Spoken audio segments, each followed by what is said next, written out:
Isang pinagpalang araw sa ating lahat. So, ngayong araw is May 16, 2024. So, ngayon is ipagpapatuloy lang natin yung ating nasimulang series ng ating devotion.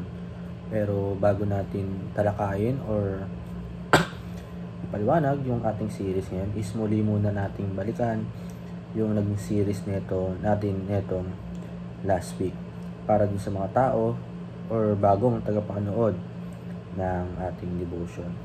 So, yung tinalakay naming series netong last week ay being disciple. So, tayo, kailangan ma-disciple tayo. And hindi lang pwede yung nakikinig tayo, nagbabasa, yung nababasa lang natin or nalalaman natin, hindi lang pwede ganun. Kailangan, kapag tayo ay sinabing disciple is na-adapt natin sa sarili natin yung mga binabasa at natututunan natin sa mga word of God. So, para tayo ay na-disciple, is magdi-disciple din tayo ng ibang tao. Tinuturo, yung mga natutunan natin, is tinuturo din natin sa kanila para lumawak. Kasi ito yung nagsilbi natin, kumbaga naging goal natin, naging pamana ng Panginoong Jesucristo, yung pagiging disciple or pangaral ng Panginoon. So, yung series na tatalakay natin yung araw ay Warrior of Love. So, sino nga bang tao yung tatanggi or hindi paglalaban yung pagmamahal? Diba? Pinaka-best example niyan is si God. Yung nag-iisa niyang anak is binigay niya, is inalay niya kapalit ng ating mga kasalanan.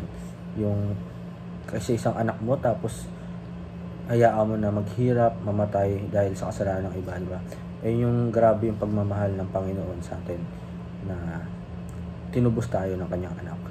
So, siya yung pinaka-best example niyan. So, yung Bible verse na tatalakay natin yung araw ay Matthew chapter 5 verse 43 to 48. So, ang sabi dito, "You have heard that it was said, love your neighbor and hate your enemy. But I tell you, love your enemies and pray toward those who persecute you, that you may be children of your Father in heaven, because He is sun to rise and evil, and the good, and the send and the rain, righteous and unrighteous. If you love those who love you, what reward you will get?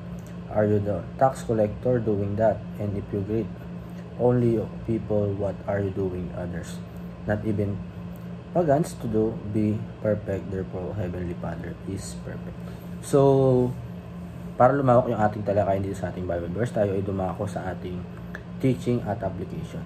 So, una sa ating teaching, worldly love depends on cause and benefit. So, sabi niyan, di ba yung mga worldly love o yung worldly love, yun na, dito natin yung matatamasa or nararamdaman natin dito sa mundong ito. So, ayun lang yun eh.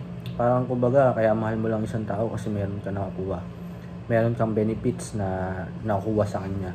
May kapalit. Pero kung wala namang kapalit, mamahalin mo ba yun, di ba? Yun yung parang iniiwasan natin. Kailangan natin, godly love transcend worldly love. Mas kailangan natin ng godly love. Kasi yung godly love is hindi tayo magpapalit. Talagang pure. Kesa i-compare natin dito sa worldly love. Number 3, God's reward godly love. So, di ba, yun yung reward. Yung una pa lang, di pa natin tayo pinapanganak. May reward ng Panginoon. Kundi nga yung tinubos tayo sa ating pagpapatawad sa atin, sa ating mga kasalanan. So, ayan yung pinaka-reward na maganda na bigay ng Panginoon sa atin. Sa ating application, transcend worldly love. So, i-transcend natin yung worldly love. So, number 2, love those who hate you. So, sabi nga sa Bible verse kanina, di ba? Mahalin natin, hindi lang yung kapitbahay natin, hindi mahalin din natin yung mga kaway natin. So, mahalin natin yung kapwa natin kahit na may makasalanan yan. Tayo